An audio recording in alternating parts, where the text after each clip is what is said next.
മാറ്റങ്ങള് നല്ലതല്ലേ? നല്ല മാറ്റങ്ങളാണെങ്കിൽ അത് നമ്മൾ ആക്സെപ്റ്റ് ചെയ്യാം. പാലക്കാടുള്ളത് നൈറ്റ് ലൈഫ് ഫസ്റ്റ് ടൈമാണ് ഇപ്പോൾ ഇന്നത്തെ ജനറേഷൻ. സോ നിങ്ങളുടെ അഭിപ്രായം എന്താണ്? ഇത് ആവശ്യമാണോ അല്ലെ? വളരെ നല്ല അത്യന്താപേക്ഷിതമായിട്ടൊരു കാര്യമാണ്. പാലക്കാട് പോലുള്ളൊരു നഗരത്തിൽ നമ്മളിപ്പോൾ എറണാകുളം, തൃശ്ശൂർ അങ്ങനെ പോകുന്ന നഗരത്തിലൊക്കെ ഒരു യുവാക്കൾക്ക് ഒരു എൻജോയ്മെൻ്റ് ഉണ്ട്. പാലക്കാട് നമ്മൾ 10 മണിക്ക് ശേഷം വന്നു കഴിഞ്ഞാൽ റോട്ടിൽ ഒരു ആളും മനുഷ്യരുണ്ടാവില്ല.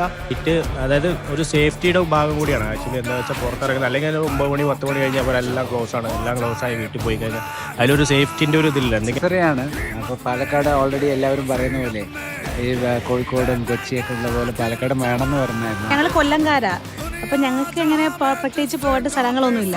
അപ്പം ഞങ്ങളിങ്ങനെ അറിഞ്ഞിട്ട് ഞങ്ങൾക്ക് നോക്കായപ്പോൾ ഞങ്ങളിങ്ങനെ വന്നതാണ്. ഹാപ്പിയാണ്. പാലക്കാട് ഇപ്പോൾ പുതിയൊരു സംഭവമാണല്ലോ. ഇപ്പോൾ ഇതുവരെ കൊച്ചിയിലും ഇതാണ്. പാലക്കാട് എന്തായാലും വന്നത് നന്നായി. അടിപൊളി സ്ഥലമായിട്ട് അത്. ഇപ്പോൾ നമ്മുടെ പാലക്കാട് നമുക്ക് ഇതുപോലെ കിട്ടിയത് തന്നെ നൈറ്റ് ഇപ്പം വെറുതെ വീട്ടിൽ കിടന്നു പറഞ്ഞിട്ട് കാര്യമൊന്നുമില്ലല്ലോ. ഇതൊക്കെ അടിച്ചു പൊളിക്കേണ്ട കാലത്ത് അടിച്ചു പൊളിക്കുക. നമുക്ക് പാലക്കാട് ഭയങ്കര സന്തോഷമാണത്.